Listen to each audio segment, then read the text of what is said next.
request na... Alam mo ba, ang ano namin, request na namin talaga, dito lang mas para meron kami kasama magkakapag. Ang issue lang kasi yung ano na ito, kasama ko ako nagbabantay din silang bike. Saan ko nandun ako sa University of North tapos pati sa Designations ang kailangan eh. Yung technical na. Kasi mailalagay nyo din. Magpo-promote. Hindi ba ang ano namin ngayon, pagdating natin sa mga highly technical, we really have to be very rigid. Nakakita din sa loob ko dahil hindi sila pwede. Diba? I hope they understand. Di ba, paano po nag-aakal ng mga taga saan? Mga taga-labas siguro mga magagaling. Mga talagang sadyari, matataas ang mata, then lawyers na magagaling mag-aakal. Pwede mo, di ba? Kasi paano hindi tayo sinasabi? Mga typo error, sarili abogado. Kaya na, yung mga abogado na hindi nasanay sa legislative process. Yes, ma'am, ang isa pang ano doon, kaya nga mayroon din kaming briefing din na kailangan. But at the same time, ma'am, kaya mo rin, totoo naman isang kailangan lang na pair of eyes to go over, di ba?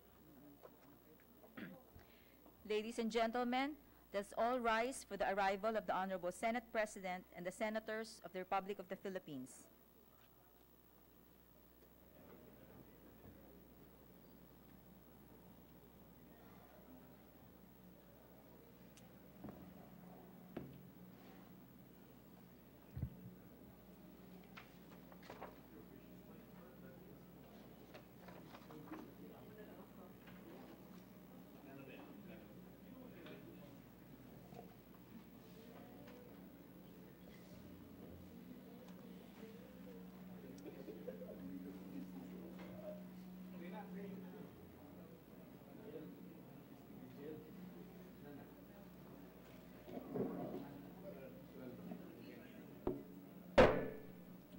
The 38th session of the Senate and the 3rd regular session of the 17th Congress is hereby called to order.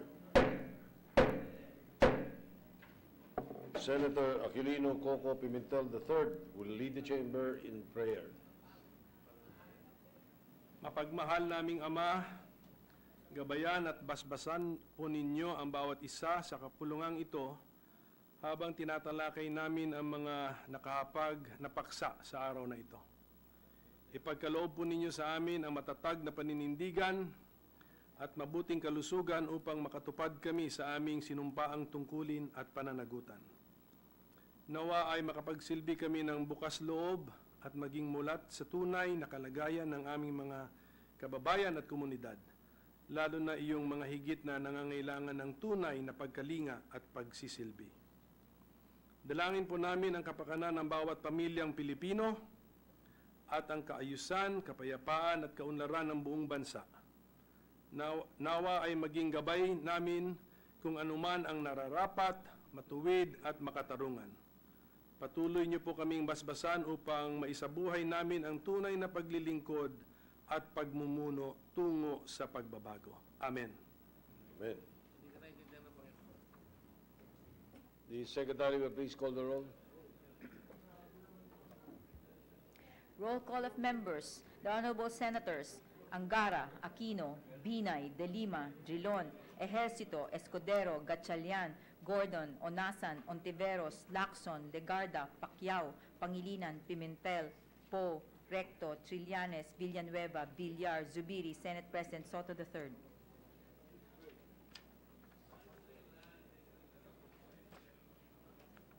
With 12 senators present, the chair declares the presence of a quorum. Majority Leader.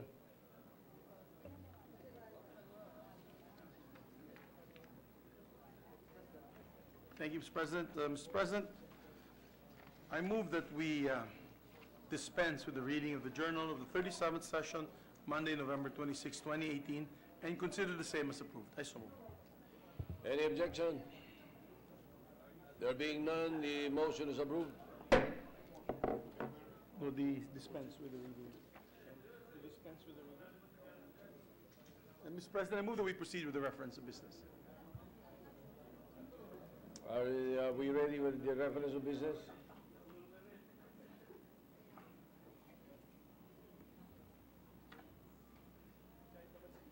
The Secretary will proceed with the reference of business. Reference of business, bills on first reading, Senate Number 2105 entitled, An Act Providing for the Regulation and Organization of Islamic Banks, introduced by Senator Win Gatchalian. Referred to the Committees on Banks, Financial Institutions and Currencies, and Ways and Means.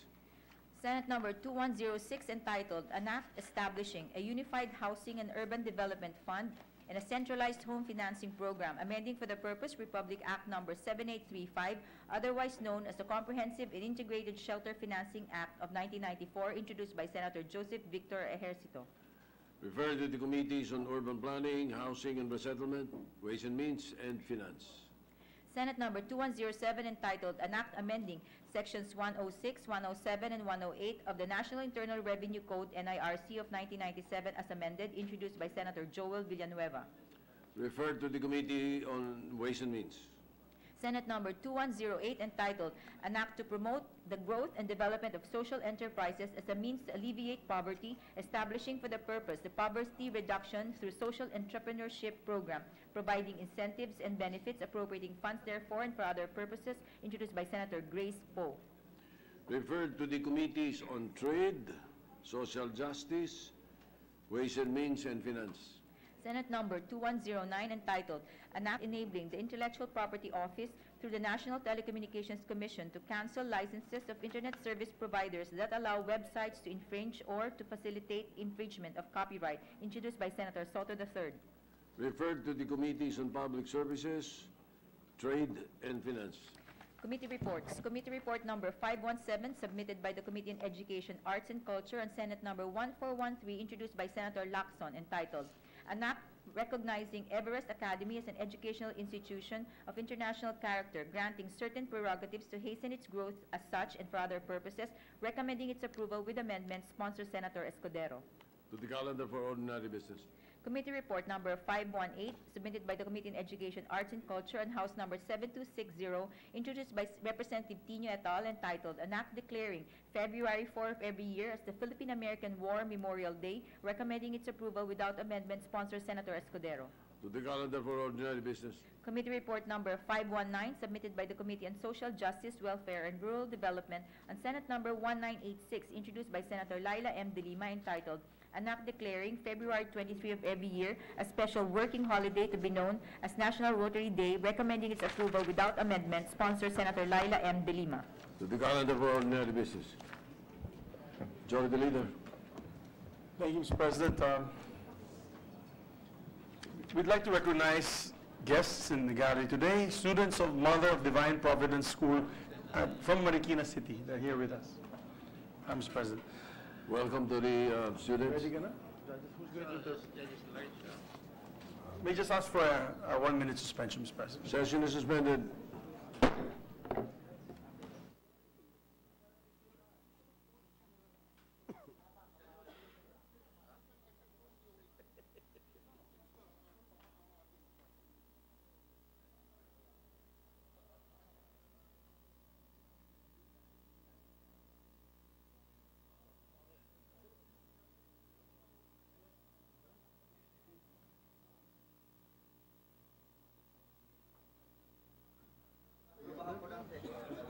Sige.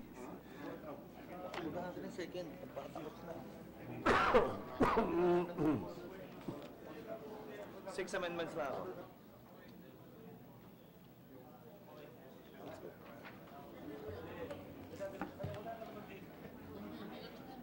Mr. President, ready to resume. Session is resumed. Mr. President, with the permission of the body, I move to transfer from the calendar of ordinary business to the calendar of special orders. Senate Bill number 1413 under Committee Report number 517. I so move, Mr. President. Any objection? Chair is none, so transferred. Mr. President, I move that we consider Senate Bill number 1413. Any objection? There being none, consideration of the measure is in order. May we ask the Secretary to read the title of the measure? Secretary will read the title of the measure. Senate Bill number 1413, an act recognizing Everest Academy as an educational institution of international character, granting certain prerogatives to hasten its growth as such and for other purposes. Majority Leader.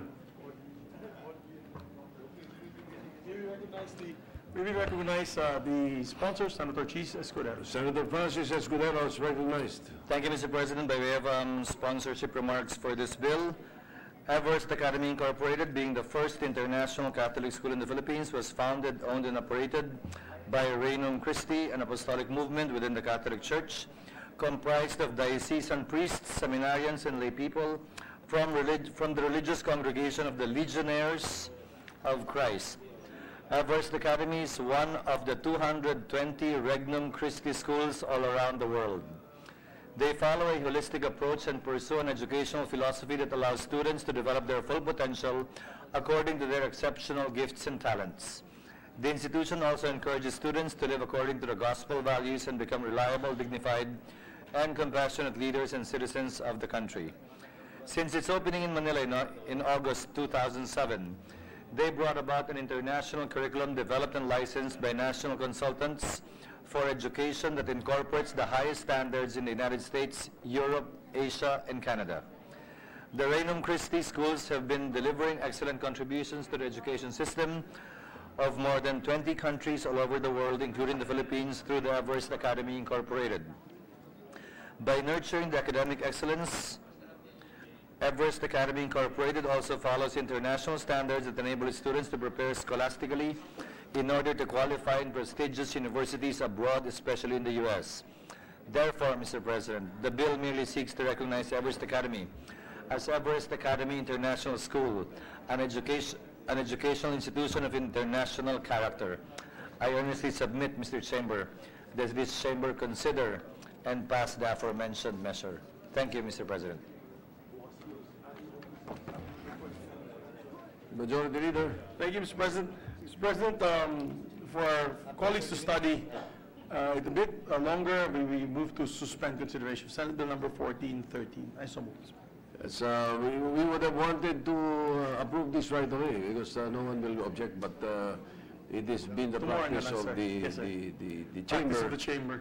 to pass a bill on second reading the following day after Yes, its Mr. sponsorship. President, we appreciate that. All No right, worries. thank you. So we suspend on. Any objection? The chair hears none. Consideration of the measure is suspended. Would the good Senate President be willing to interpolate yes, Senator Risa on Yes, the maybe measure? ask the chair reads to the Senator Secretary Gringo Nasan to preside. Session Yes, is suspended. suspended session.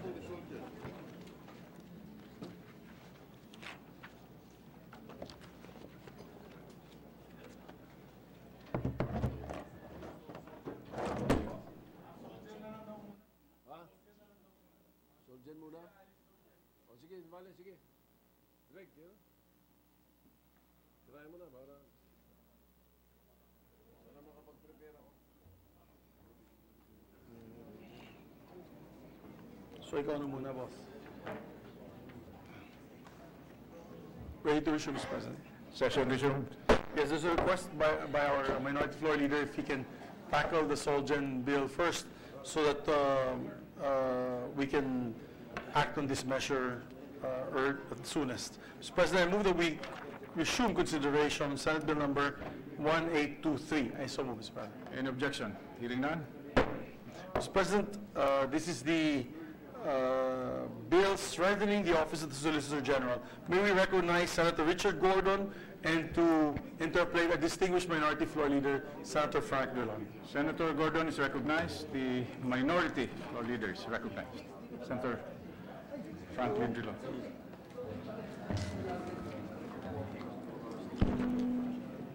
Thank you, Mr. President. Thank you for allowing us to once more be on the floor to continue our interpellation. We will finish this in less than 30 minutes, Mr. President. We're about to wind up this portion of the debates. And with the permission, will the good sponsor yield once more the floor on the period of interpellation?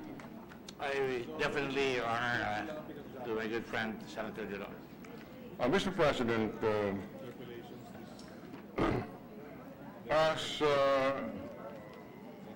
during the debate in the last session, we were informed on the record that it is a matter that while indeed the benefits of the Office of the Ombudsman and the National Prosecution Service would be at par with that of the Office of the Solicitor General, it is on the issue of retirement benefits that the benefits of the OSG is sought to be upgraded. Is that correct, Mr. Sponsor? Yes, Your Honor, so that everybody will be equal. Yes.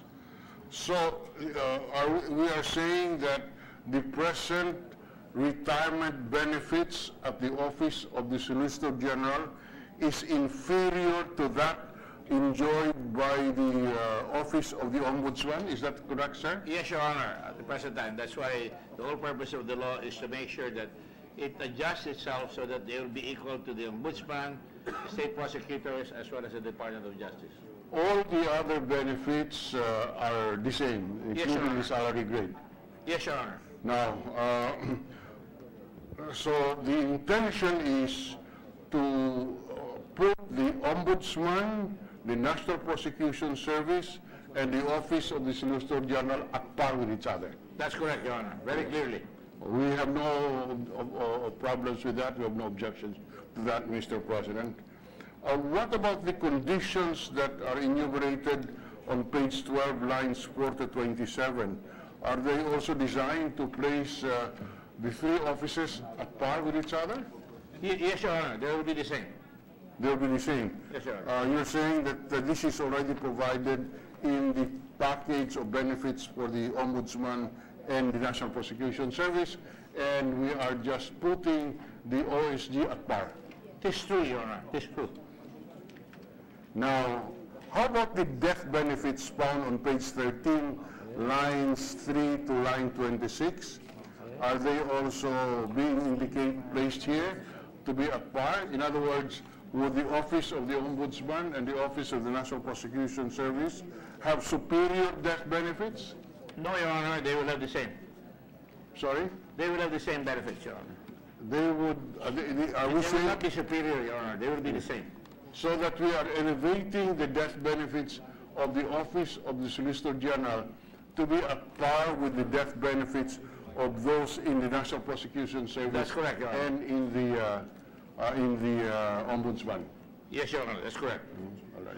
And if that is, if there is any discrepancy, we can correct it in the period of amendments, if any.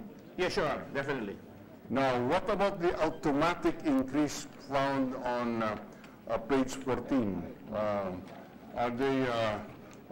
Is this enjoyed by the Office of the Ombudsman and the National Prosecution Service?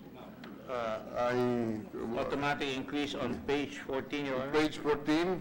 If you look at page 14 of the committee report, sir, it says Section 7. A new section is hereby inserted after Section 12 of Republic Act 94-17 to be known as Section 12A, which will read as follows.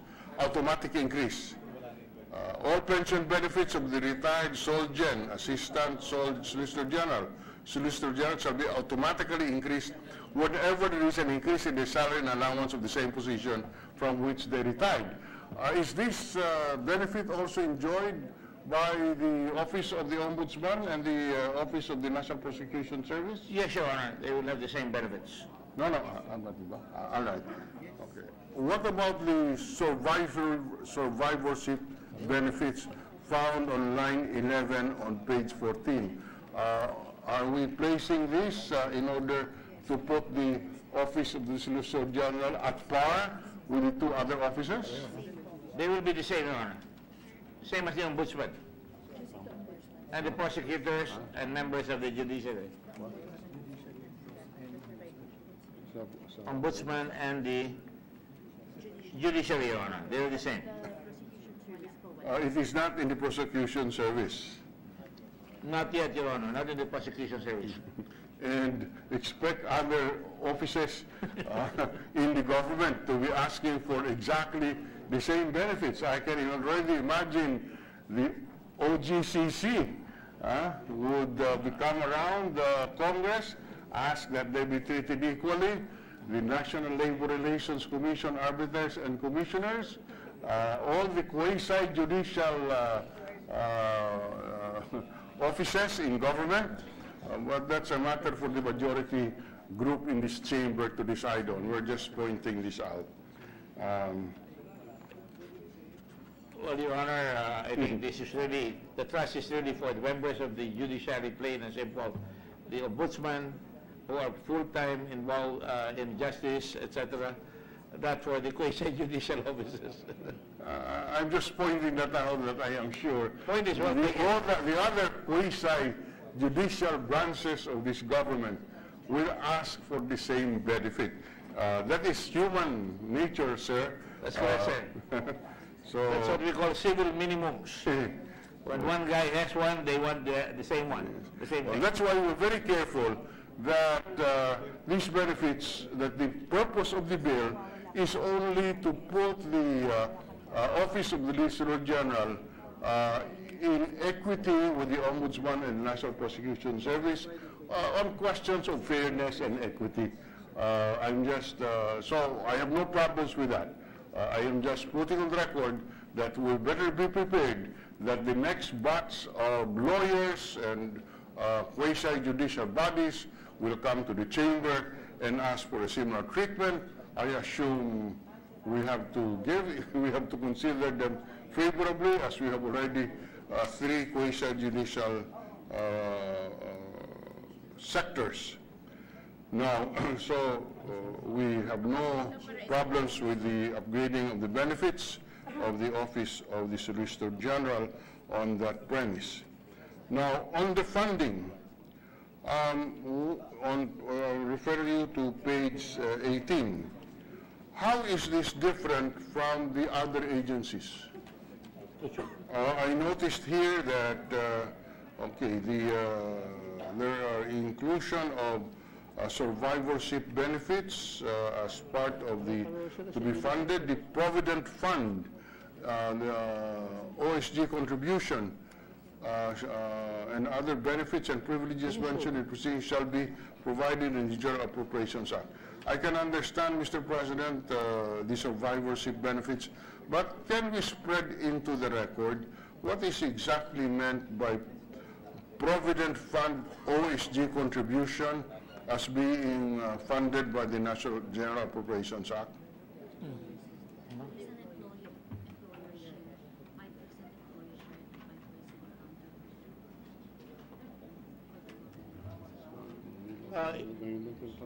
Your Honor, it would appear that in the Office of the Solicitor General, I'm sorry?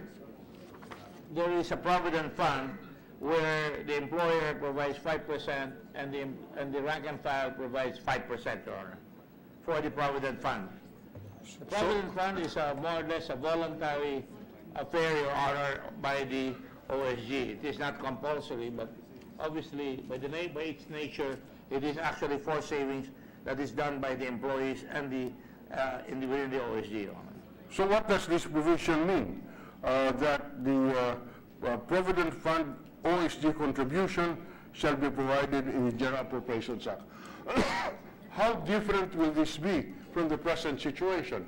You have spread it, the gentleman sponsor, Mr. President, has spread it to the record that presently there is a 10% of the contribution being 10% of the salary being contributed, 5% of which comes from OSG, 5% comes from the employee. Is that how it is today before this amendment? In days past, Your Honor, it was taken from the savings of the OSG. But now it will come from GAA funds, yung 5% na counterpart, Your Honor. But the employee will still provide 5% of their own. So the employee will continue to contribute. That's correct. 5%. That's correct, Your Honor. And instead of sourcing the 5%, which is the office part, the OSG office part, savings, from the savings, it will now be sourced from the income. No, from the General Appropriations Fund. Yes, the General Appropriations Fund. That's correct. From the General. That before, it came from the income of the OSG. Now it's going to come from the General Appropriations Act, Your Honor. Diba? The employer counterpart. Can we, I'm sorry, but presently, it comes from the 5% contribution of the office, the employer side, comes from where? The employer, it comes from the winning cases of the OSG, Your Honor. It comes from the share of the Winning cases. OSG in cases where there is an award That's correct, Your Honor. done. And what is wrong with that? Why are we amending that? Well, if they have no income, Your Honor, there will be no employer contribution. If they don't win any cases, then there will be no employer contribution. So And if they win cases, I'm sure they always win cases. well, if they were like us, Your Honor, they will, but they're not like us. Okay, just for clarification. So this is presently the 5% employer's share would come from the monetary 10%, Awards, the monetary awards for adjudged to the government in forfeiture cases. That's correct, Your Honor. And how much would that be at this point?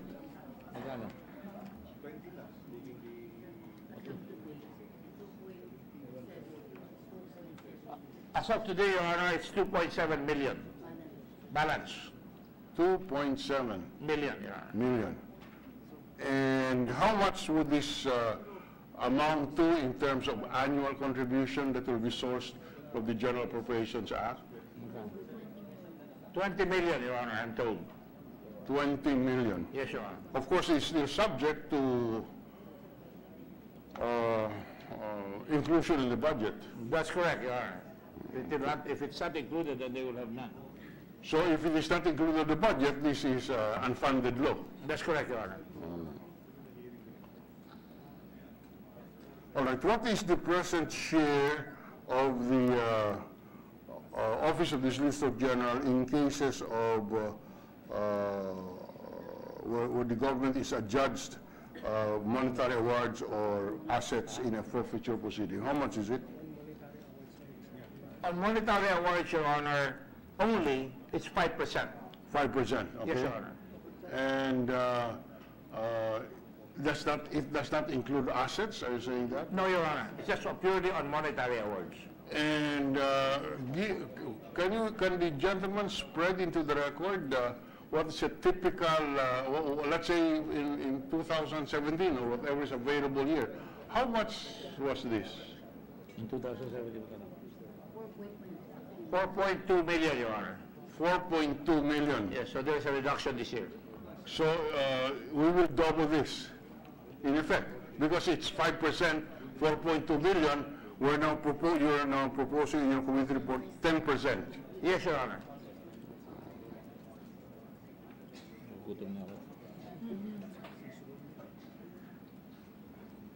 And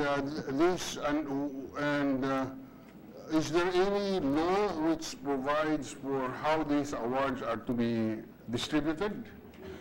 Or is there a regulation on this? The original law of OSG was Republic Act 9417. Yes. And this was provided for by it, Your Honor. It's already provided for there. Yes, Your Honor. But we're just increasing it from 5 to 10%. That's correct, Your Honor. All right. Now, so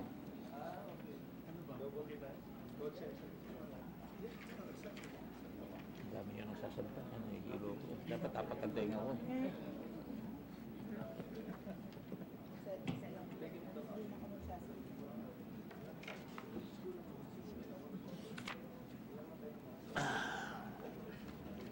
Mr. President, I think we have asked all the clarificatory questions that we have on this measure.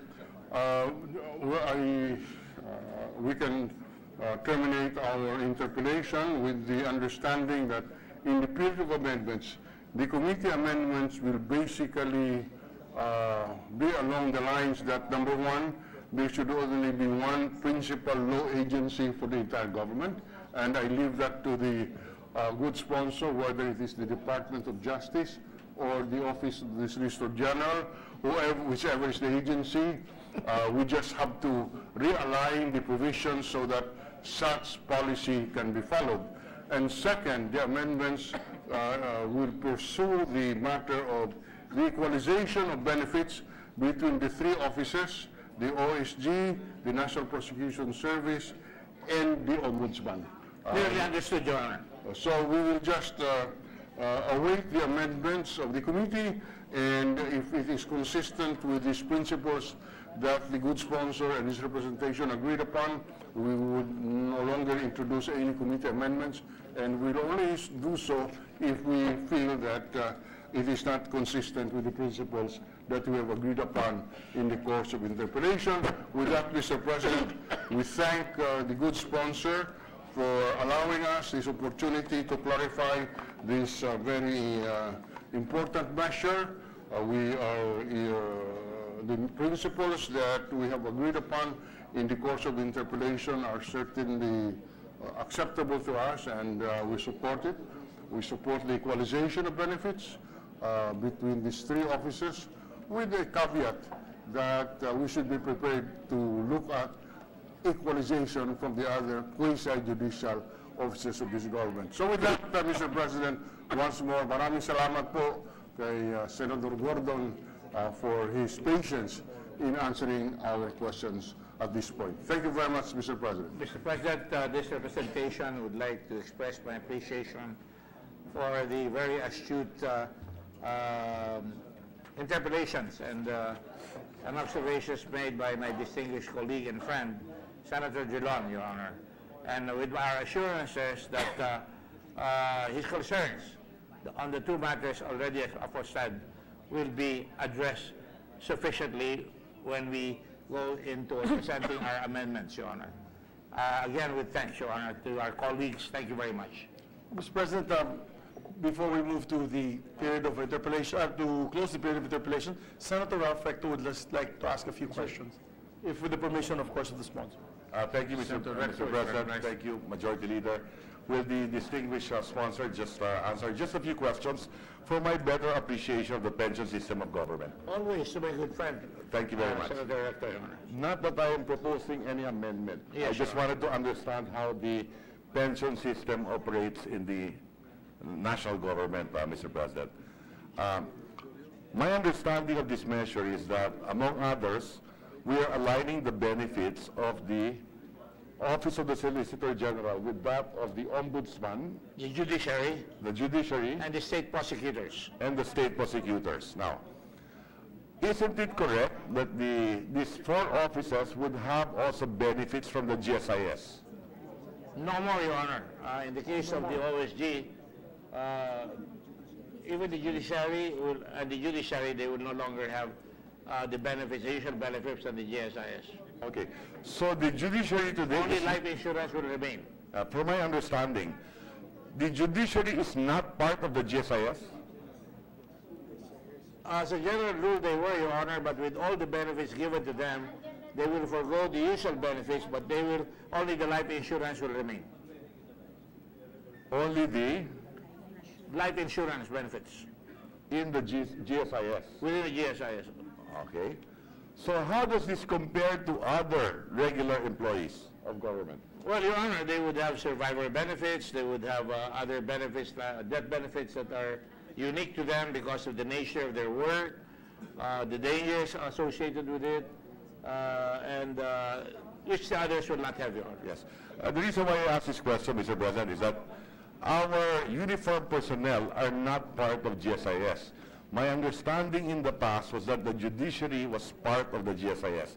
And today, the response of the sponsor is that the judiciary today is not part of the GSIS. I did not say that, Your Honor. What I said is that they're still part of the GSIS with respect only to life insurance. Only with regard to life, but not the regular pension system of the GSIS. The gentleman is correct, Your Honor. Okay, thank you. That's in the case of the judiciary. In the case of the executive, uniformed personnel are not part today of the GSIS, and they have their own pension system. Is that correct? That's correct, Your Honor. Okay. Aside from the uniformed personnel, we are saying also that the National Prosecutor Service, which is the DOJ, Yes, Your Honor. is also not part of the GSIS. Is that correct? That's correct, Your Honor. Okay. They're not Because they part- have additional benefits that the others are not going to have. Okay. So they're getting superior benefits outside of the GSIS. Is that correct? Just my understanding. They're the same as the judiciary, Your Honor. Yes, same as the judiciary. And because they are lawyers. Is that correct? Not because they're lawyers, but because the nature of the job Yes.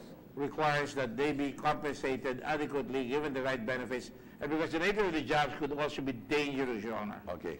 Now, in addition to, and I would assume that the benefits are superior in that sense. Yes, Your Honor. Okay.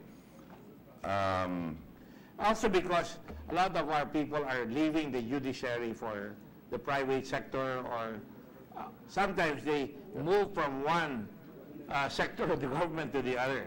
And that's why we equalized. Okay. Now, in addition to that, they do have also a provident fund. For the Solicitor General, Your Honor. Only for the Solicitor General. That's correct, Your Honor. So you don't have that with regard to the judiciary? I believe in the judiciary they have, but I'm not quite sure right now, but I'm going to double check. They do have, according to them, they do have. Okay. And with the DOJ would have also a provident fund? Well, provident fund is voluntary. Voluntary, Your Honor. Meron pero voluntary. Yes, Your Honor. And when you say voluntary, it comes only from the employee? The employer and the employee. So if there is an employer and The employee, employee. then it is no longer voluntary, I If the suppose. employee doesn't want to participate, the employer is not going to give him any contribution. But if he wishes to participate because he doesn't think it's savings enough, the employer is duty-bound to give the counterpart. Okay. But with that, if I were working for the DOJ, knowing that my 1 peso will be, the employer will also add a share, naturally, I will participate. If the two of us were there, yes, we would participate. Okay? And that would be the same for the OSG. Yes, Your Honor. No, pero requires that. Okay? No, it's voluntary also. Voluntary. Yes. Okay, so the pension system, as we know it today, sa GSIS, the employee contributes 9% and the employer 12%. Yes, Your Honor. Okay? And then there's a defined benefit package Yes, Your Honor. We talked about that when we were discussing the with SSS. regard to the SSS. And that's why I wanted to understand how do we do it in the public sector. Now, Yes, Your Honor. in the DOJ, in the judiciary, in the OSG, what is the contribution of employer and employee? 5%, Your Honor, for the employer and 5% for the employee. From the basic. Okay. From the basic. Okay. Then, on top of that, if there is a provident fund, what is the contribution scheme? So that's the pension system. 5-5 contribution. 5% for the employer monthly. 5% for the employee monthly. That's what I said earlier. Yes. That is for the pension system? Or is it a defined No, pension system? no, that's different. No contribution for the pension system. No pension savings contribution. No pension. So everything paid for by taxpayers defined.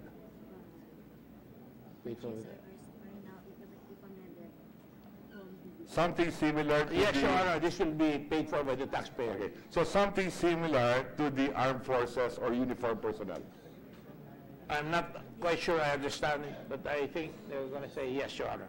Something similar. Yeah, yes, Your Honor. And what would that equation be? For example, if I'm not mistaken, uniformed personnel, when you retire, you get what % of your salary? I'm sorry, Your Honor. In the uniformed personnel, if I'm not mistaken, when they retire, they go 1 rank higher and a certain percentage of their salary. 100%. Okay? So, I think it's a certain percentage. I think in the military, I don't know, I think I heard that they no longer if they retire, they no longer get one Rank degree higher. high. But they Higher. get, what, 80 or 100% of their basic salary, is that correct? When they retire? I'm not sure, Your Honor. I'd rather check. Yes, I Rather think check, that's, Your it's either 80% or 100%, if I'm not mistaken. In Mm-hmm. fact, if the salary increases, it also increases for those in the uniform personnel. Now, in the case of the judiciary, how does that work? They don't contribute. When they retire, do they get what percentage of their previous salary? Ilan?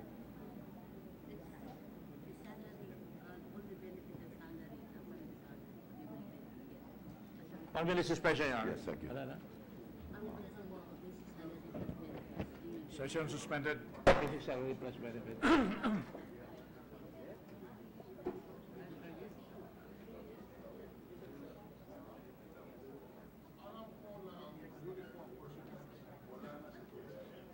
They will get immediately upon retirement 5%. 5-year lump sum for the DBM. Yun, yun lang.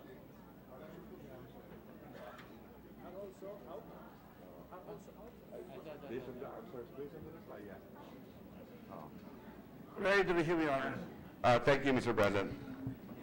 Immediately upon retirement, they will get 5 years lump sum, and that will come from the DBM. And then, so they get 5 years lump sum based on the basic salary. It only applies to judicial rank employees, not to the regular Yes. employees. Okay? Based on the basic salary.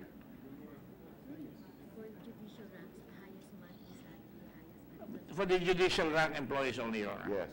And then, at the end of 5 years, do they still get anything? They will get the highest monthly aggregate for the last 15 years. Ano ba yan? 15 years? At the time of retirement. At the time of retirement. Okay, so may lump sum muna. Yes. And then after the lump sum, they still get something again. After 5 years. After 5 years. After 5 years. The aggregate monthly salary for the last 15 years, average. No, no, no.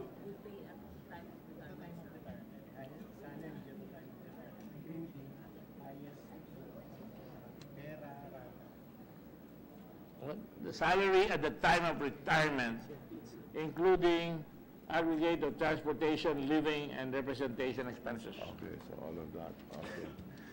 And then at the end of 5 years, do their pension increases based on the salary increases? Yes, it does, Your Honor, and they get a monthly pension. Based on the increases of the salary? Yes, Your Honor. So similar to the military in that sense? Yes, Your Honor. Okay. On top of that, they have a pension fund? They have a Provident fund. provident fund? Upon retirement, wala na. They will, Meron pa rin. who will withdraw the contribution? Meron pa The rin. employee will withdraw the contribution upon retirement. Upon retirement. So meron pa rin. May babalik sa kanila. So there's both a defined and a provident fund. Yes, Your Honor. Okay? But the provident fund applies only to what they contributed. They can withdraw Yes, that. of course, yeah. Okay. And the provident fund may contribution ng employer and employee doon. Yes, Your Honor. Okay. And that's 5% and 5%. Yes, Your Honor. Pero kung ayaw ng employee, hindi mo bibigay yung employer, siyempre. Kung hindi kaya ng employee, the employer doesn't have to give anything. Okay, course. well, thank you for the clarification, Mr. President. Thank you. Kind of confusing, but anyway, thank you for the questions. Yes, thank you. Parang lahat ng sundalo.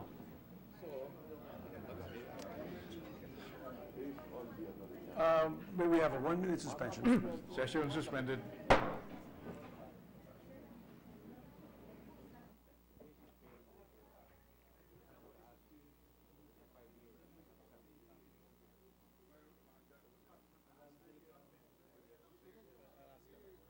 Then clean copy na tayo so we can study it again. The amendments. Sige.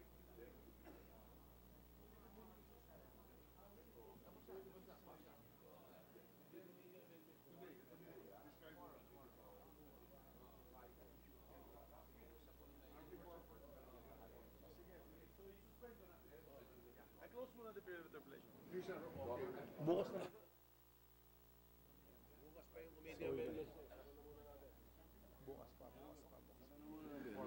Ready to resume, Mr. President. Session resumed. Mr. President, there being no member who would interpolate the measure, we move to close the period of interpolation, Senate Bill number 1823. Any objection?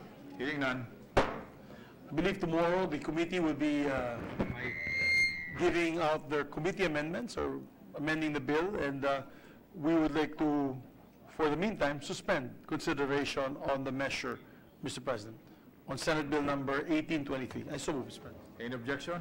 Hearing none.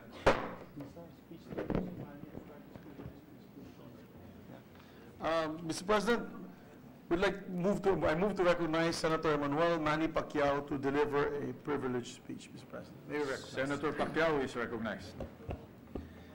Thank you, Mr. President. Good afternoon. Before the start of the 17th Congress, I was already clear about my legislative agenda. That is why on June 30, Mr. President, 2016, I filed Senate Bill number 189, an act providing for the restoration of mandatory military training for all grade 11 and grade 12 students by reinstating Section 38 and 39 of Republic Act number 7077, otherwise known as the Citizen Armed Force or Armed Forces of the Philippines Reservist Act.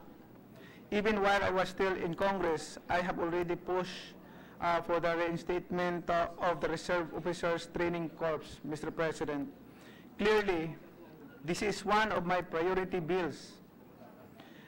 The bills on reinstating ROTC have gone through the first reading on August 1, 2016. Since then, the bills have been pending in the Committee on Education, Arts and Culture, and Committee on National Defense and Security. I am delighted to inform you that yesterday, I have received a letter from our Senate President Vicente Soto III conveying his intention to be made co-author of Senate Bill 189. For the record, I am gladly accepting the request. Under Senate Bill number 189, Mr. President, the Reserve Officers Training Corps is designed to provide military training to grade 11 and grade 12 or senior high school students in order to motivate, train, organize, and mobilize our youth for national defense preparedness. Mr. President, let us do a quick review. ROTC was institutionalized under Commonwealth Act number 1, also known as the National Defense Act. Under this measure, every physically fit student is required to pursue a course of military instruction designed to qualify him for a commission as a third lieutenant in the regular or reserve forces.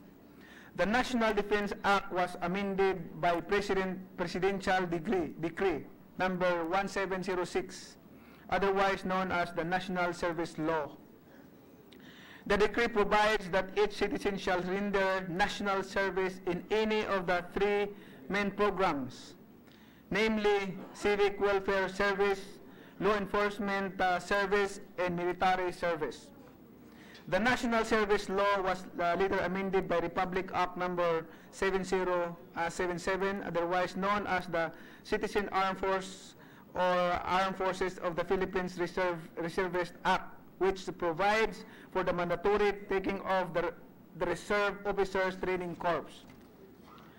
The law requires the completion of the course as a requirement for all college students in acquiring their baccalaureate degree.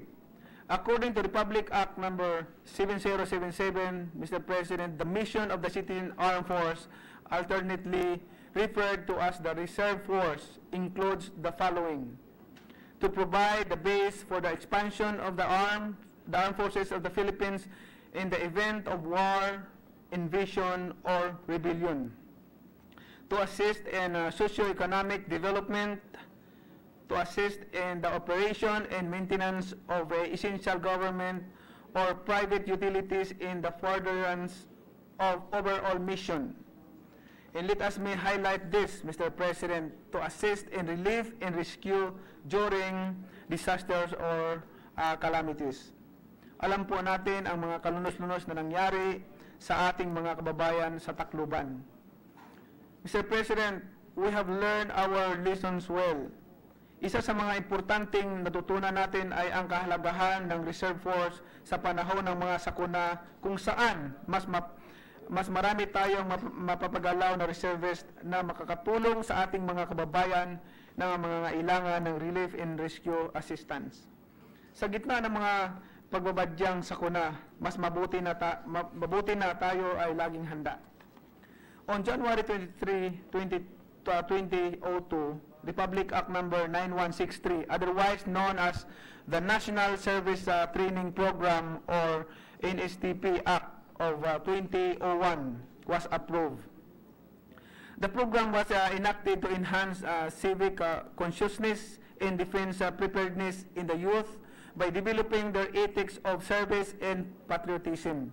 Under Republic Act 9163, ROTC was made optional and voluntary. Mr. President, we recognize that there were problems and controversies in the implementation of ROTC. As solution providers, we will strengthen our accountability of the ROTC officers as well as everyone involved in the implementation of the program. Our government should not compromise the security of our land and the welfare of our people. We need to equip our youth with necessary knowledge and skills in securing and defending the country in times of national emergency. Mr. President, reinstating the ROTC is consistent with the constitutional mandate that the government may call upon the people to defend the state. Today, more than ever, we need to strengthen our commitment to put our country above self. With this, let us revive the mandatory ROTC, Mr. President. Thank you.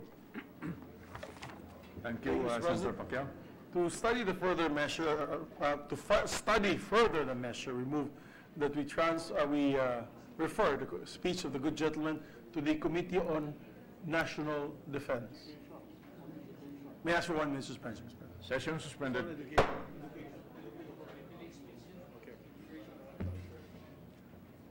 We're ready to resume, Mr. President. Session resumed. We move that we refer the committee to the Committee on Education, rather, Mr. President, and Secondary Committee, Committee on National Defense. Any objection? Hearing none. Mr. President, I move that we resume consideration of Senate Bill number 1888. Senate Bill number 1888. I so move, Mr. President. Any objection? Hearing none. This is an act providing for national policy preventing teenage pregnancies, institutionalizing social protection for teenage parents.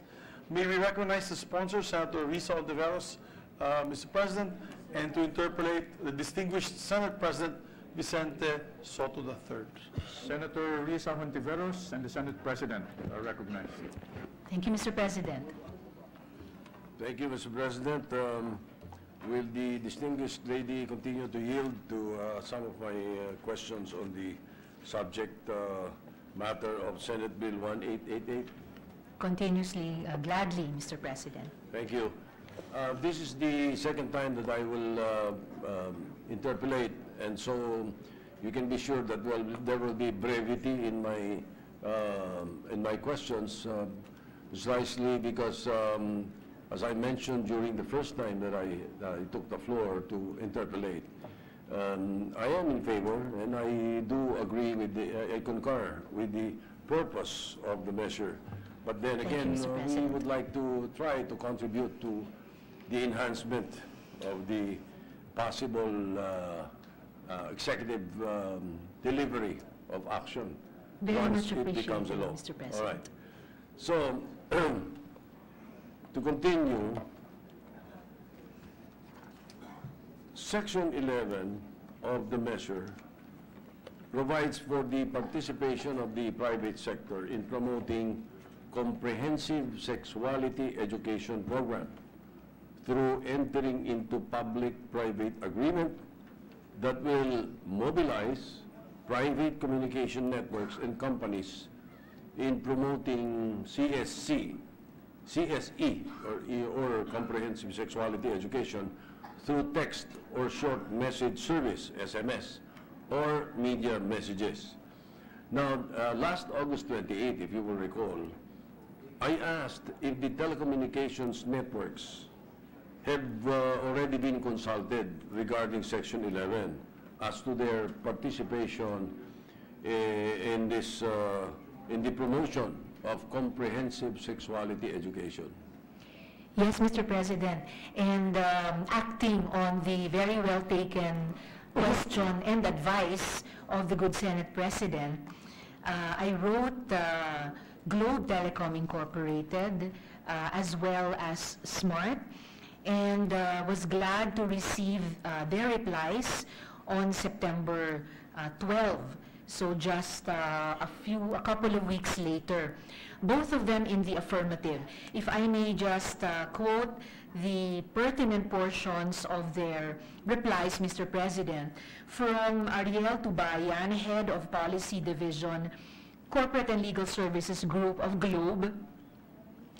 He said, please be informed that Globe interposes no objection to the promotion of CSE, or Comprehensive Sexuality Education, through text or short message service, or SMS. However, and I take this by way of an input, Mr. President, for possible inclusion in the amendments to the bill. However, Mr. Tubayan continues, to harmonize the proposal with existing laws and regulations, the bill should include a proviso stating that the promotion of CSE through text messages or SMS shall be considered as public service announcements that are not within the scope of existing regulations on the sending of spam messages. So that's a clear yes, Mr. President, from Globe, with an input by way of a possible amendment to the bill.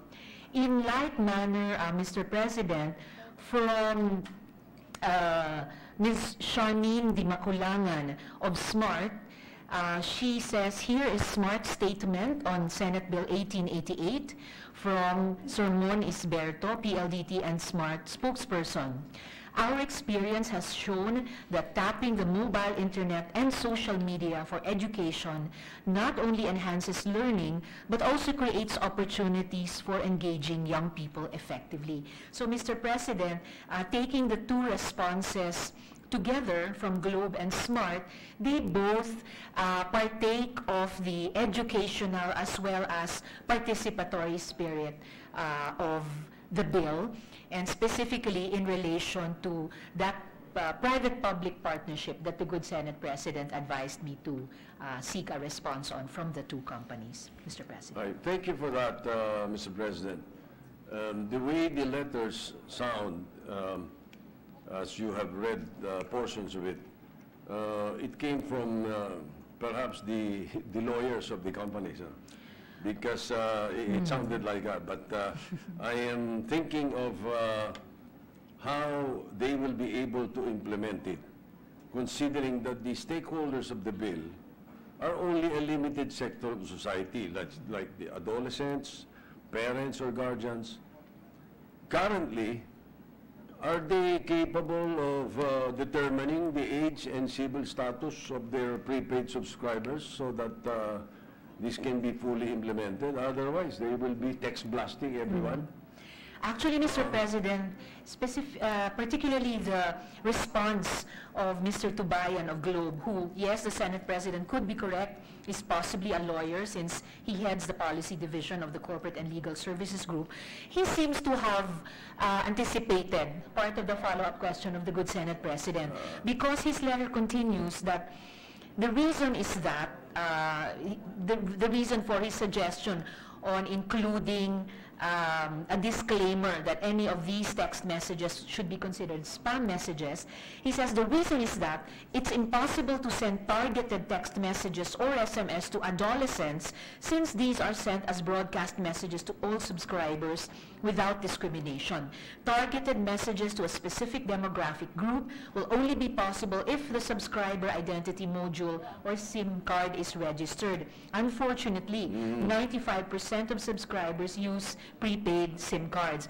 But nonetheless, Mr. President, since the targets of the bill itself and hopefully the target recipients of the educational text messages are, yes, adolescents, also their parents, also teachers and other such responsible adults, there would not be an insignificant population of the cell phone service customers, nor for that matter, members of the public who would be benefited by this bill, Mr. President. Well, I am not surprised at the response, especially if a senator, like the chairman of the Committee on Women, would write them and ask them for that. But, you know, through the NTC, presently in our government, tapping the telcos for information dissemination on rainfall warnings, earthquake alerts, okay lang, generally. But I don't think sexual education is similar with these natural hazards for government to ask the assistance of telcos, for us to ask the assistance of telcos in conducting information dissemination. Now, don't you think that the comprehensive strategy education now present in schools, those given to parents and or guardians of adolescents, enough to send the needed messages to the intended recipients? Ba't kailangan pa nating padaanin sa mga telcos ito? In fact, Mr. Good. In fact, Mr. President, though, for example, the Reproductive Health and Responsible Parenthood Law was signed in December of 2012, and the implementing rules and regulations of that RPRH law were signed in March 2013, the DepEd Department Order on Comprehensive Sexuality Education was released only on July 13, 2018. So more than half a decade later. And in fact, speaking of the perils that the good Senate President mentioned, there are facts on teenage pregnancy that show that in fact, our young people are at peril for teenage pregnancy. Statistics such as 1 in 10 young Filipinos aged 15 to 19 years old has begun childbearing. The proportion of females aged 15 to 19 who have begun childbearing have doubled from 6.9% in 2002 to 13.7% in 2014.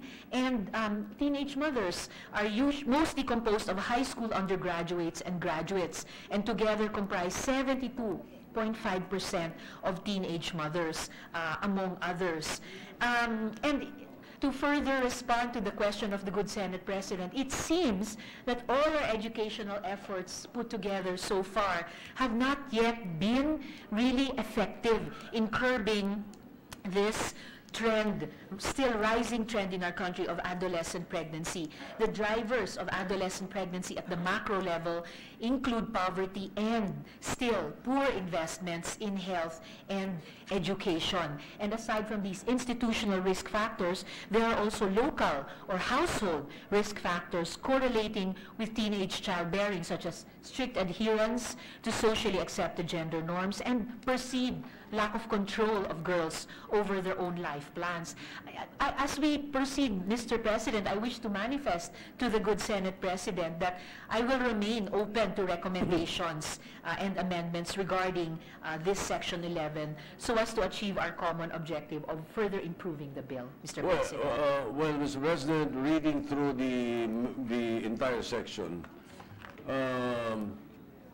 my curiosity was just aroused by this, the participation of the telcos, but the section contains the word may, and therefore we do not mean it to be compulsory.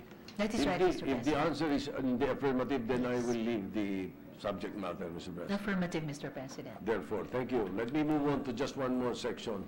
Section 13 of your bill.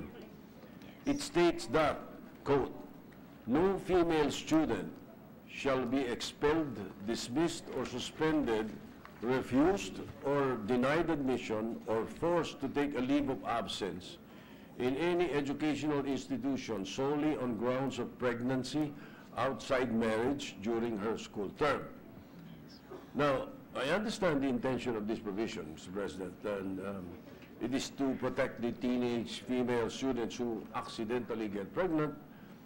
But have we not took into consideration educational institutions, especially Catholic schools, whose decisions not to accept students under this condition, under that kind of condition, is based on their rights that has been grounded on their religion and their religious ideologies.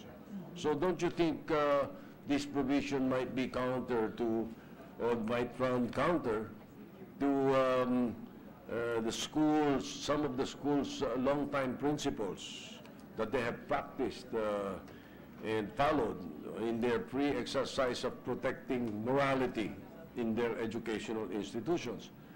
So we did not violate the school's academic freedom, Mr. President. Mr. President, I believe that this important section on social protection for teenage mothers and parents, far from violating the academic freedom of our educational institutions, including our Catholic educational institutions, would be in aid of a more enlightened and in fact a fuller fulfillment of that principle of educating a young person whom the Catholic educational institutions proclaim it was created in the image and likeness of God, so that she, or for that matter, teenage fathers, he may continue to achieve fullness of life. And social protection, as we hope, will be supported also by all our educational institutions, including the Catholic educational institutions, is so important in order for the young woman, even if she has gotten pregnant, even if she's already a teenage mother, to in fact complete her education, to prepare for a decent work, to be able to give her child, whether as a solo mother or eventually as a couple with a teenage father, a decent standard of living, and to break the intergenerational cycle of poverty, of non-access to quality education and health services as well, that tends to repeat the cycle, not just of poverty, not just of poor investment in education and the health, but even, Mr. President, a cycle of teenage pregnancy in the further generations. So I believe, Mr. President, that this is a worthwhile purpose to secure social protection for teenage mothers and parents, and one in which our Senate would be glad to invite also our Catholic educational institutions to participate, Mr. President.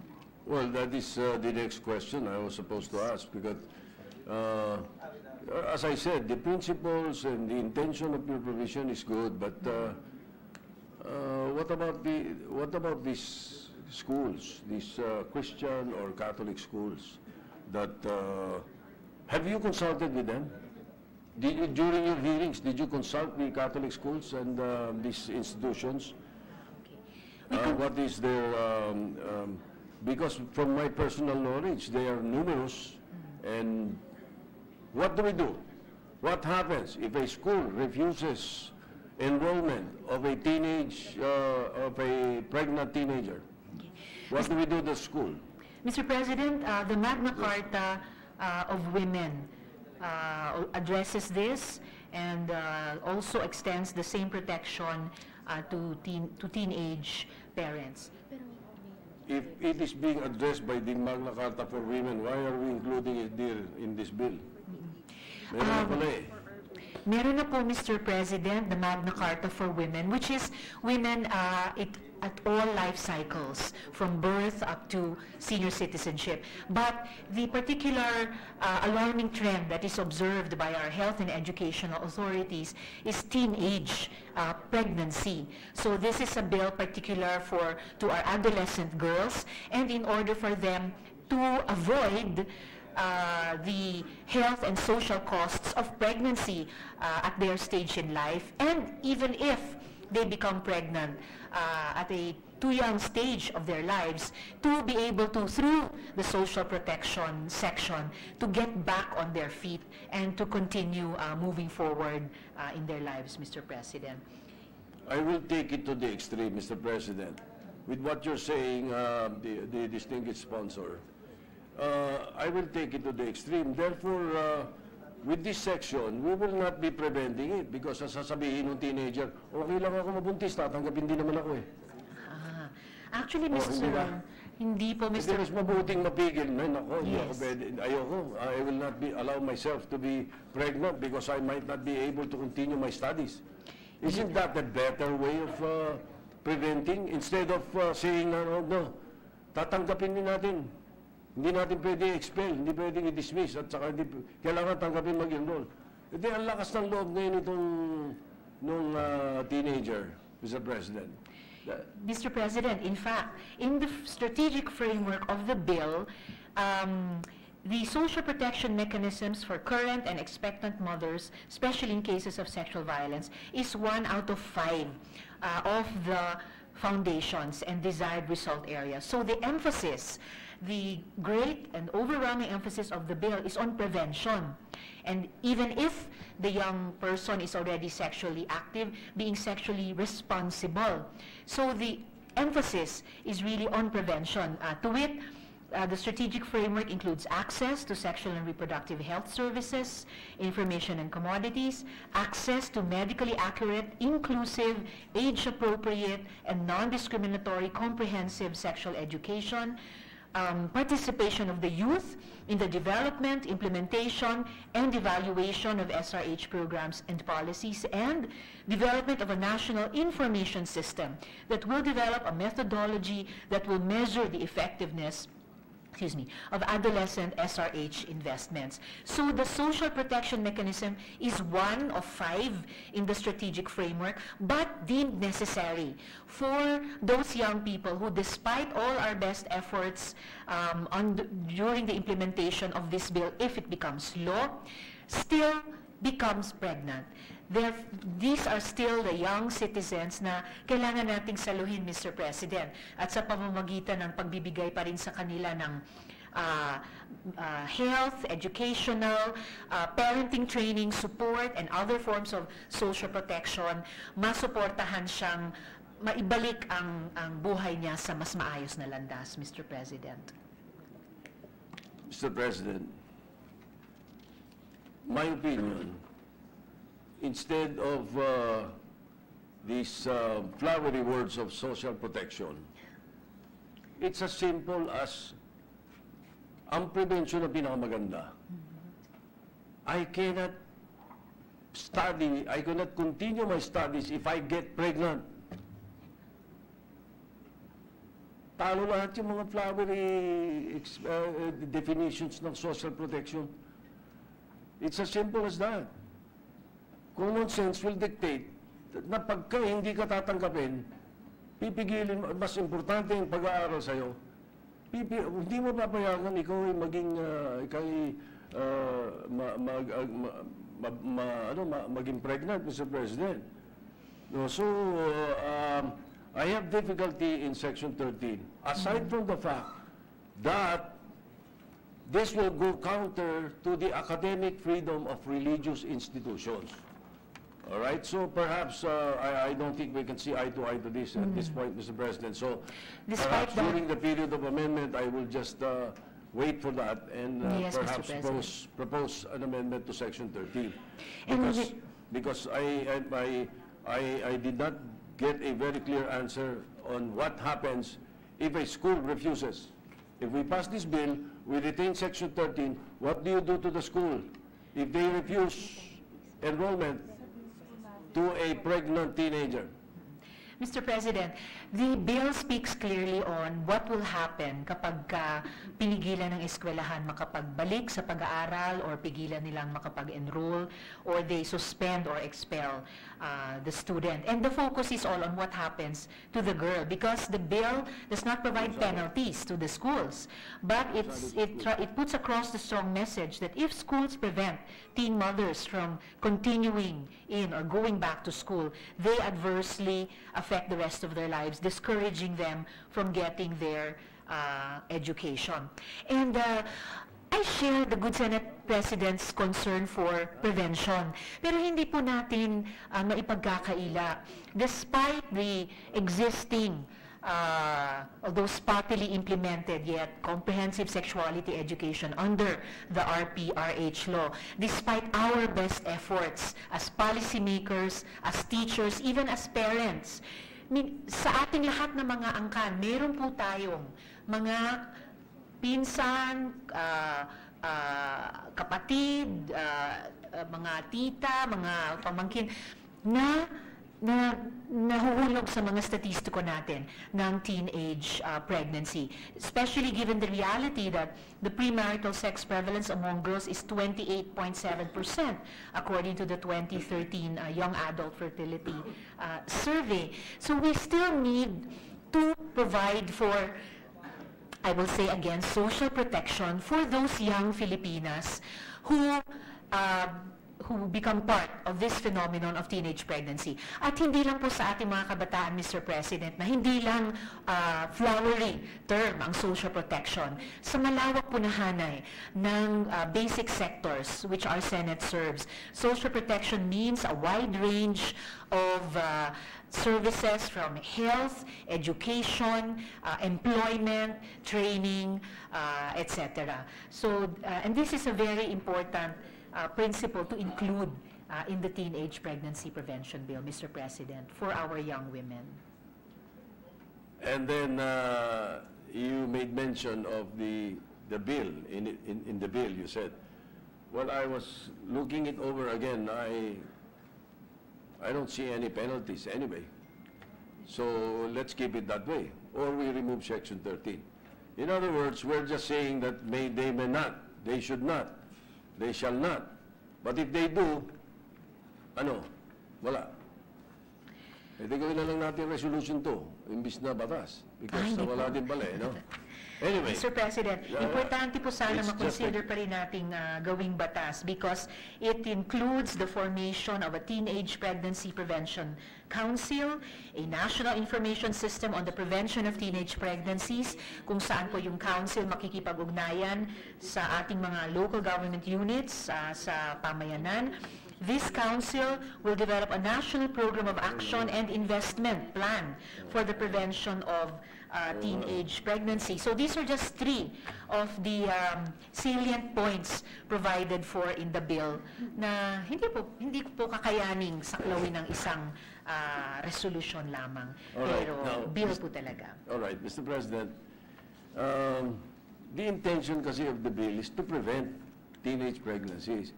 Pero parang, the way it sounds here, also in Section 13, line 29, we are tolerating it. Quote, when needed, students who are pregnant shall be accorded with a special leave of absence from school upon advice of the attending physician and be given an opportunity to make up for missed classes and examinations. Itino-tolerate natin, hindi mo mape-prevent yan. Pinoproteksyonan mo imbis na sabihin mo, wag. Anyway, Mr. President, I have said my piece about the subject matter. Now, if I may, Mr. President, sinabihan na po natin yung ating mga kabataang babae. Pero may ilan pa rin sa kanila na nabuntis. The answer there is not to punish them or to withdraw from them the social protection due every citizen. It is to afford them other forms of social protection precisely para hindi maputol yung pag-aaral nila na nanganganib na maputol kung patuloy yung pregnancy at childbirth nila na walang suporta. at para tulungan sila makabalik sa pag-aaral pagkapanganak at magpatuloy sa paghahanda sa trabaho at pagtataguyod ng pamilya nila. So the focus is not on it's a non-judgmental focus, Mr. President. Dahil nangyari na yung nangyari, so paano natin bibigyan ng suporta yung mga kabataang babaeng iyon na iwasto muli ang kanilang katayuan sa buhay ngayon at sa hinaharap. So the special leave of absence upon advice of the attending physician, that is a health-seeking behavior of any pregnant woman, especially a pregnant young woman na mas may health risks dahil nabuntis siya ng masyadong maaga. Be given an opportunity to make up for missed classes and examinations. Yan ay binibigay din po natin sa mga estudyante who are absent for reason, dahil gusto natin lahat ng mga naka-enroll natin ay makapagtapos based on their academic merits, regardless of their civil status or regardless kung nabuntis sila o hindi, Mr. President. Anyway, as I said, Mr. President, I'll wait for the period of amendments. Now, just one rewind. I was sent a question by an executive of a telephone company. Ano? Sabi raw, out of curiosity, may they know what sort or what kind of educational messages daw ang kailangan nilang isend about reproductive system, human sexuality, sexual identity, affection, ano raw ba ang ite-text blast nila? What type of messages are they going to text blast to the whole Filipino population? Mr. President, I don't have that many draft messages yet, but in the portion on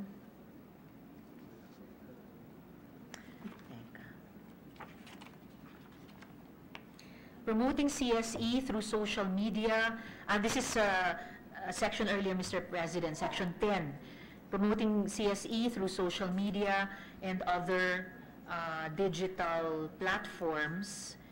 I note here that social media and ICT may be adolescents' first exposure to sexuality and sexual education.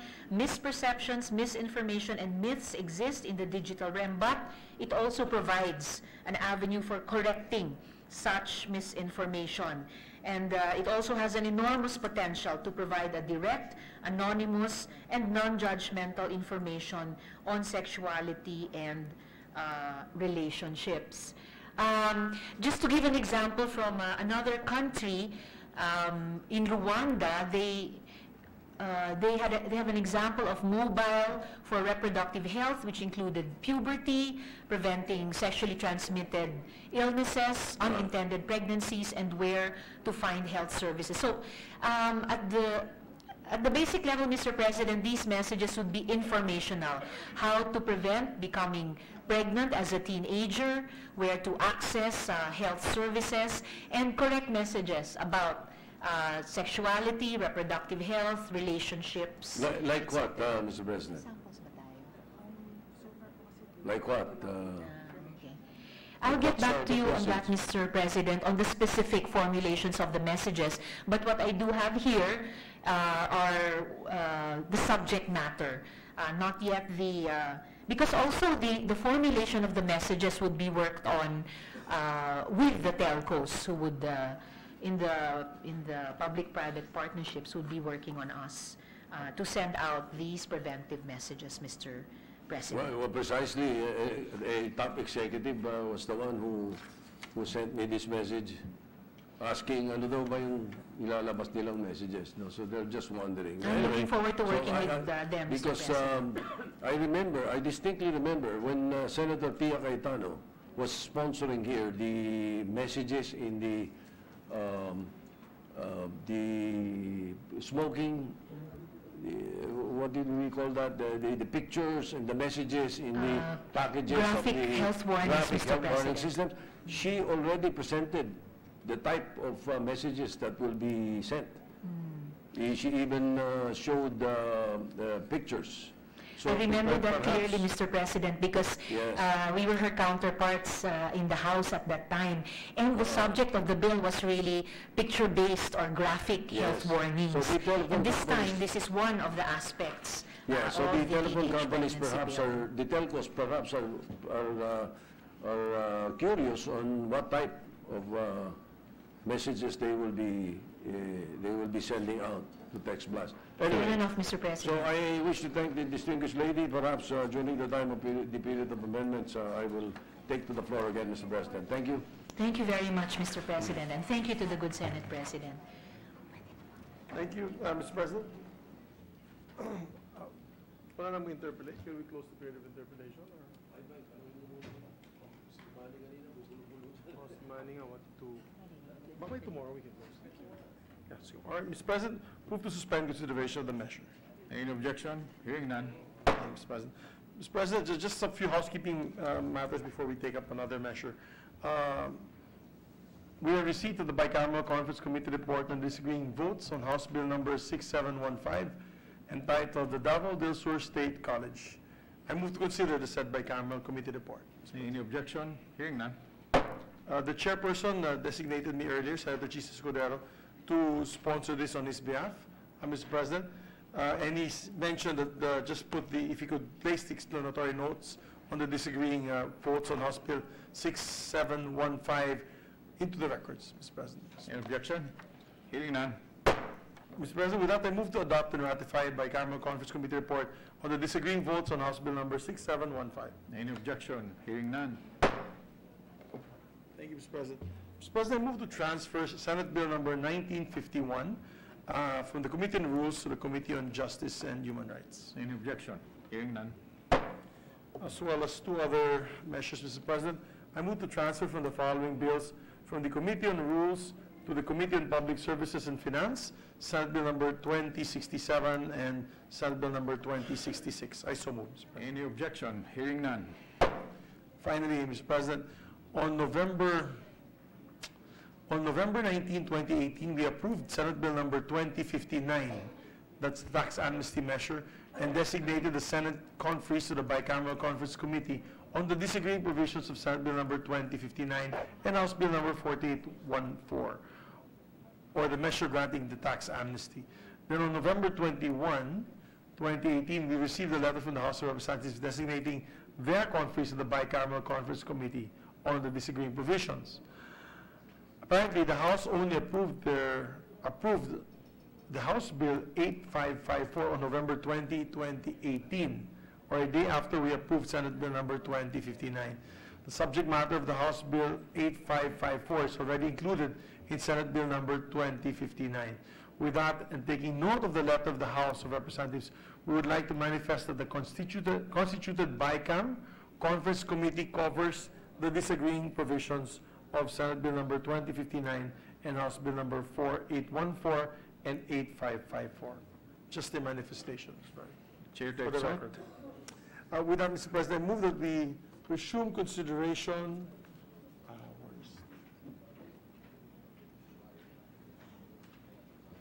With the permission of the body, Mr. President, we move to resume consideration on Senate Bill number 2063. This is an act strengthening and reorganizing the Cooperative Development Authority. I so move, Mr. President. Any objection? Hearing none. It is now, the status is now on the period of interpellation. Would you please recognize the sponsor, which is myself, Mr. President, and to interpellate the distinguished Honorable Senator Paolo Benigno Bam Aquino. The majority floor leaders recognized. Yes, ask for a 1-minute suspension to transfer all my papers there. Session suspended.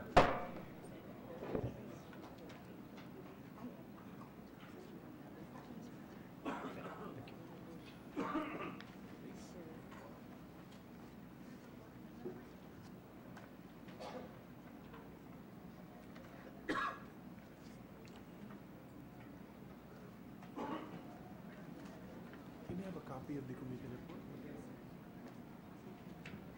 Ready to resume, Mr. President.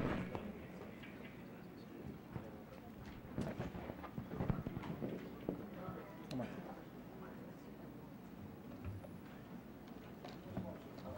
Chat. 32 issue, Mr. President. Session resumed. Senator Bam Aquino is recognized. Mr. President, I yield to our Minority Floor Minority Leader. Floor Leader. Minority Floor Leader is recognized.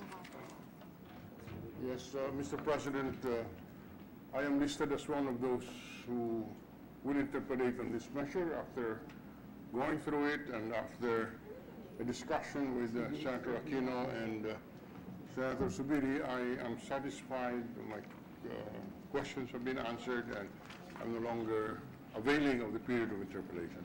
Thank you But very we'll much. listen to the amendments that will be proposed. Thank you to the Minority Floor Leader. Thank you very much to the Minority Floor Leader, sir. Mr. President, I believe there being no members who will interpolate the measure, we'd like to close the period of interpolation. Any objection? Hearing none. We move to open the period of amendments, Mr. President. Any objection? Hearing none. Mr. President, we'd like to recognize Senator Bam Aquino to propose his amendments. Senator Bam Aquino is recognized. Yes, Mr. President.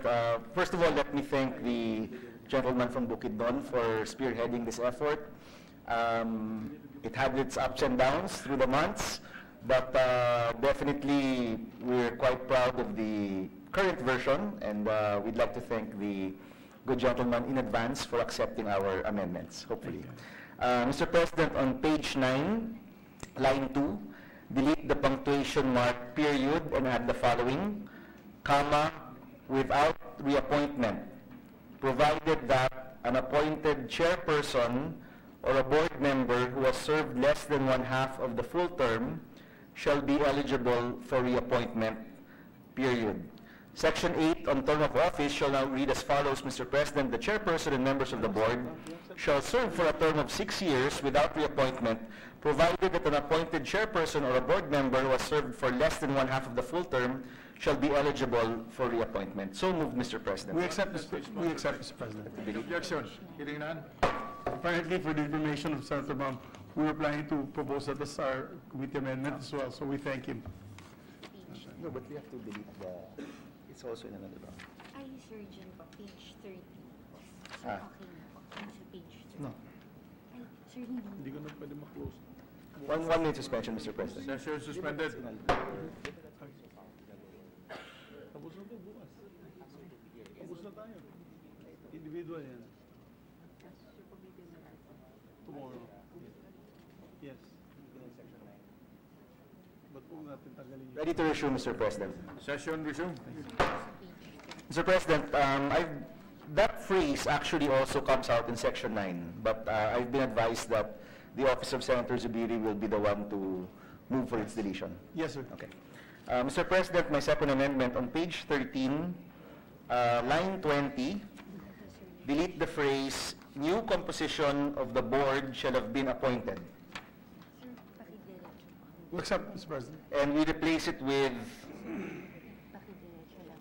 And I'm sorry, if I may repeat, Mr. President, delete the phrase, new composition of the board shall have been appointed and act as chairperson and members of the board. To delete that, Mr. President, and replace it with expiration of their term pursuant to RA number 6939. So moved, Mr. President. We accept, Mr. President. Any objection? Hearing none. And for my last amendment, Mr. President, on page 6, line 28, delete the word and add a new subsection after line 28 to be read as follows. Develop and conduct management and training programs that will provide members of cooperatives with entrepreneurial capabilities, managerial expertise, know-how on value chain, and technical skills required for the efficient operation of their cooperatives, and inculcate in them the true spirit of cooperativism, and provide the necessary technical and professional assistance to ensure the viability and growth of cooperatives with special concern for agrarian reform, fishery, and economically depressed sectors, semicolon, and comma. What does the sponsor say? We gladly accept, Mr. President. Thank you. And we move, Mr. President, that the subsequent subsections be renumbered accordingly. So move, Mr. President. Any objection? Hearing none. That's all for me, Mr. President. We'd like to thank the gentleman from Bukidnon again. Thank you very much. Thank you for immensely improving our measure, Mr. President. I'd like to put on record that Senator Bam Aquino's office and himself, the good senator, was part of the deliberations in the committee level, and that his office was part of the TWG as well, Mr. President. We thank the good sponsor, the good co-sponsor and co-author of this measure. Thank you, Senator Bam Aquino.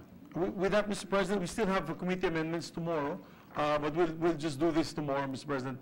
We're not yet complete with the committee amendments, but we guarantee Senator Bam that we will not touch, we'll retain these amendments, Mr. President. With that, we move to suspend consideration of Senate Bill numbers 305. I so move. Any objection? Hearing none.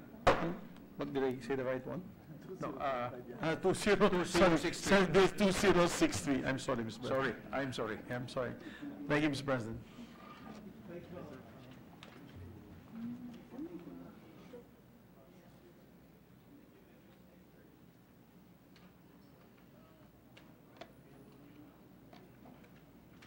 May I ask for a 1-minute suspension, Mr. President? Just a quick suspension. Session suspended.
Births here.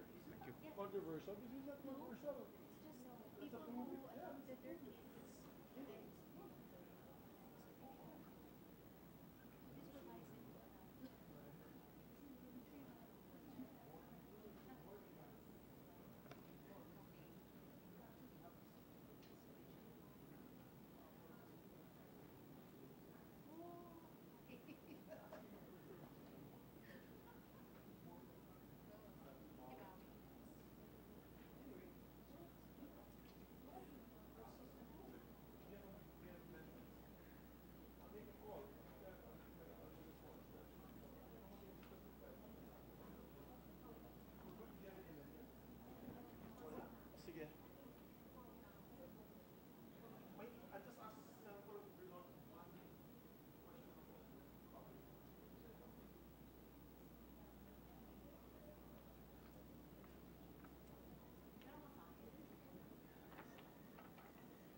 to resume, Mr. President? Session resumed. Thank you, Mr. President. Mr. President, I move to resume consideration of Senate Bill number 2081. I so move, Mr. President. Any objection? Hearing none. This is an act granting amnesty for simulated births, allowing the rectification of simulated birth records through administrative adoption and for other purposes. Mr. President, no member has signified to interpolate the measure. I therefore move to close the period of interpolation. Any objection? Hearing none. May we open the period of amendments, Mr. President, and recognize the sponsor for any amendments. Thank you, Mr. President. No committee amendments, Mr. President. There be no committee and individual amendments. Mr. President, I move there be closed the period of amendments. Any objection? Hearing none. Mr. President, I move to approve on second reading Senate Bill number 2081. Any objection? Hearing none. Mr. President, I move to suspend consideration of the same. Any objection? Hearing none. Thank you, Mr. President, and to the good majority leader. Thank you very much also. Congratulations in order to the sponsor. Mr. President, while we are waiting, Senator Gordon, he requested just a few minutes break. So maybe we suspend for, oh, my apologies, Mr. President, I move for the additional reference of business. Additional reference of business. Secretary? Additional reference of business, message from the House of Representatives. Letter from the House of Representatives informing the Senate that on 26 November 2018, it designated Representatives Velasco, Uybarreta, Patucabe, Garcia III, and Salon as conferees to the Bicameral Conference Committee on the disagreeing provisions of House Number 8417 entitled, An Act Establishing the Energy Virtual One-Stop Shop for the purpose of streamlining the permitting process of energy projects, and Senate Number 1439 entitled, An Act Establishing the Energy Virtual One-Stop Shop for the purpose of streamlining the permitting process of energy generation projects. To the Committee on Rules. Committee report. Committee report number 520, submitted by the Committee on Tourism, on Senate number 1616, introduced by Senator Richard J. Gordon and the members of the Committee on Accountability of Public Officers and Investigations, entitled, An Act Amending Chapter 5, Section 85 of Republic Act number 9593, otherwise known as the Tourism Act of 2009, recommending its approval with amendment, sponsor Senator Richard J. Gordon. To the calendar for ordinary business. Mr. President, may I ask for just 5 minutes of, a 5-minute break, Mr. President? I move to suspend session for 5 legislative minutes. Session suspended.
Ready to resume, Mr. President. Session resumed.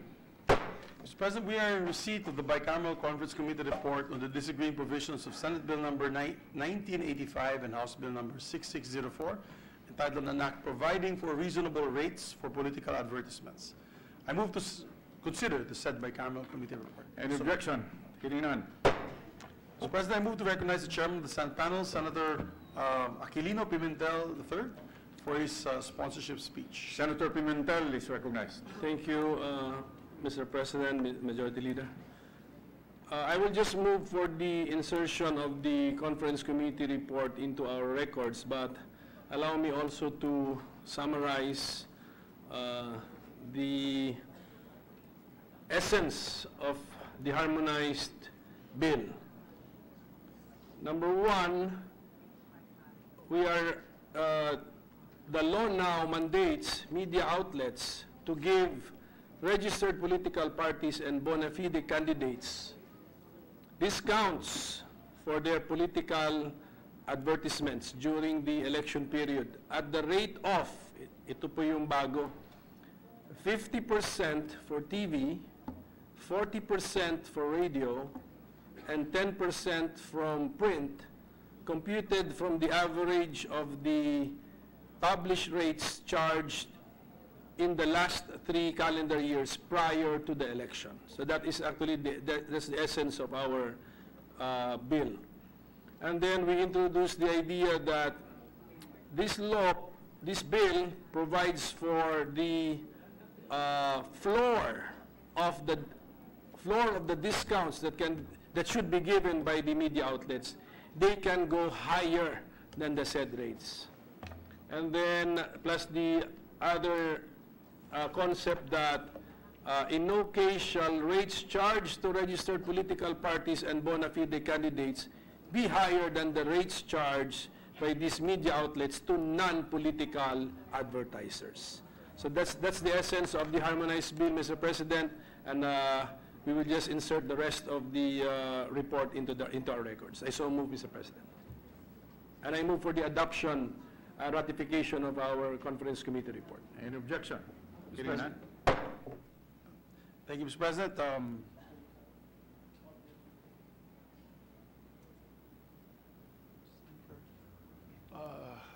Senator Gordon. May I ask for 1 minute suspension while we locate our sponsor, Senator Gordon, for the next measure. Session suspended. Thank you. Congrats, huh?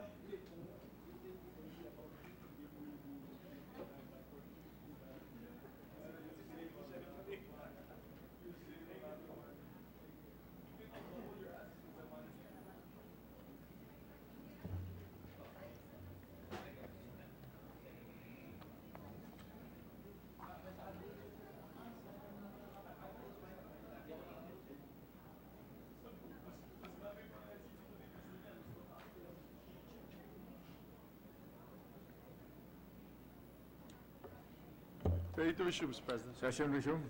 Mr. President, I move, with the permission of the body, I move that we transfer from the calendar of ordinary business the calendar for special orders.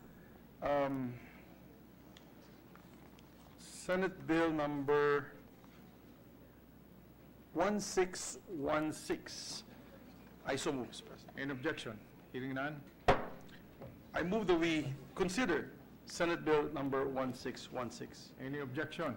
Hearing none. Let me ask the Secretary to read the title of the measure. Secretary, read the title of the measure. Senate Number 1616, an act amending Chapter 5, Section 85 of Republic Act Number 9593, otherwise known as the Tourism Act of 2009. Thank you, Mr. President. May we recognize the sponsor of the measure, Senator Richard J. Gordon. Senator Richard Gordon is recognized. Thank you very much, Mr. President, and thank you very much, Majority Floor Leader. Dear colleagues, where tourism advances, poverty retreats. Mr. President, distinguished colleagues, this afternoon, I'm honored to sponsor here today Committee Report number 520, entitled an act amending Section 85 of Republic Act number 9593, otherwise known as the Tourism Act of 2009, which is a product of the investigations we made in the Blue Ribbon Committee. We conducted hearings in the Blue Ribbon on October 12 and November 10, 2016, and the measure seeks to extend another 10 years to the incentive scheme granted under Republic Act number 9593, or otherwise known as the Tourism Act of 2009. The amendment to the Tourism Act was part of the recommendations of Committee Report number 169, filed on November 29, 2017 as a product of the investigation due to the refusal of the Bureau of Internal Revenue, BIR, non-feasance in issuing the required revenue regulations, which led to the continuous delay in the implementation of the Tourism Act. We must all remember that the rule of law must prevail: predictability, consistency, continuity, and accountability, and that Congress is the principal agency that makes policy and makes the law. So in effect, what we enact as law must be implemented by the executive arm, unless they want to have it amended. That would have been the proper step to take. However, for reasons we do not know of, the implementation of the incentives in the Tourism Act was not made as intended. Quite frankly, I do know, but I would rather not go back there, and rather let sleeping dogs lie, Mr. President. The incentive scheme provided in the law is vital to our economy, and most importantly for sustainable tourism development. Being a former Department of the Tourism Secretary, this representation can personally say that tourism has been a big contributor to our country's GDP. For 2017 alone, tourism was able to generate $66.3 billion. Moreover, the Philippines is the second biggest contributor to the economy of the ASEAN countries, second to Thailand, which has contributed $95 billion. Thus, this measure will be a major contributor towards the country's socio-economic growth, which will help the economy and alleviate poverty through creation of more jobs and business opportunities. For these reasons, Mr. President, I thank you, Mr. President, again, and I hope for the immediate passage of this bill, considering the time left for TIESA to grant its incentives under the Tourism Act of 2009, which will end on August 29, 2019. Thank you, Mr. President. And I move for the adoption of the report, Mr. President. With that, Mr. President, to allow our colleagues to study the measure further, we move to suspend consideration of the measure. Any objection? Hearing none.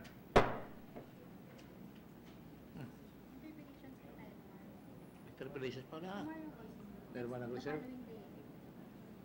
They're no. Okay. Sorry.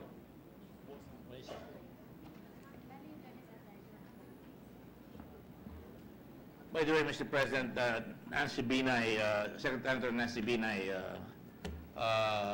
is the principal sponsor, because she just allowed me to make sure that this can go through first reading as required. The chair takes note. Thank you. Thank you, Mr. President. No other matters? There being no other matters, Mr. President, I move that we adjourn session until 3 o'clock. Mr. President, Mr. President, before I do, we adjourn. with the due apologies, Gordon is recognized. we have already completed the Amendments. on the free patent law. Yes. Yeah, that's right. That's right, Mr. President. We have conferees that we'd like the Senate President to designate. Mr. President, where is the free patent law? Is it the free patent? Did you give it to me? Di ba nakalamat? Hindi niya binigay? Huh? Oh, is it Senator Villar? We ask for 1 minute suspension, Mr. President. Session suspended.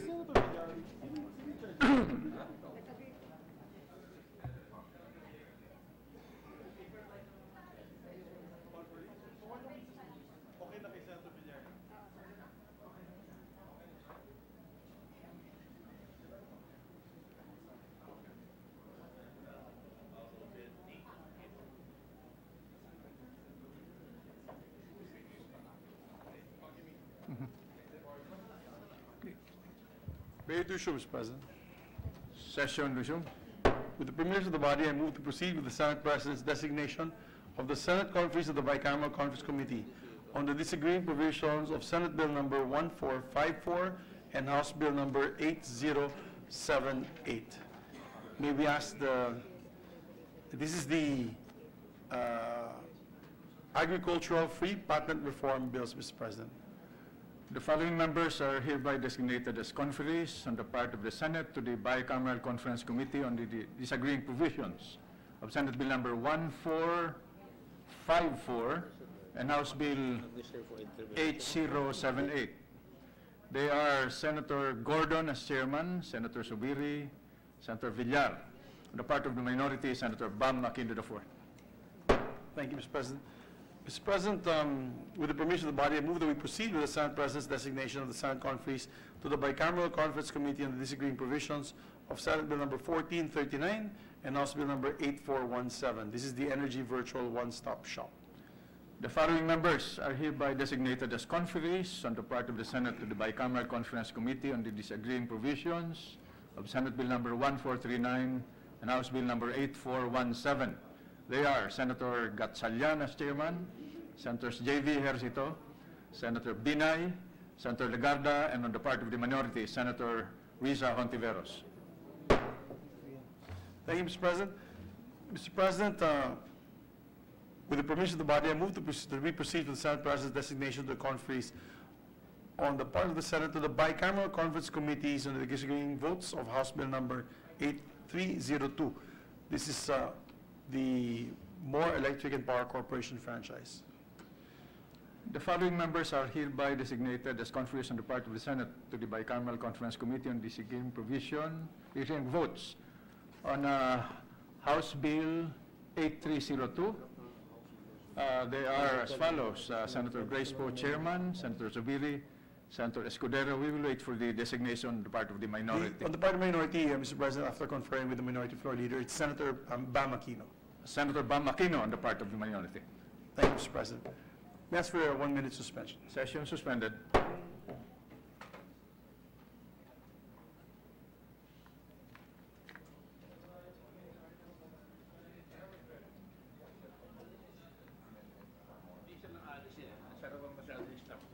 Ilagay nila yung 6 months. I-interpret nila yung Constitution sa 6 months.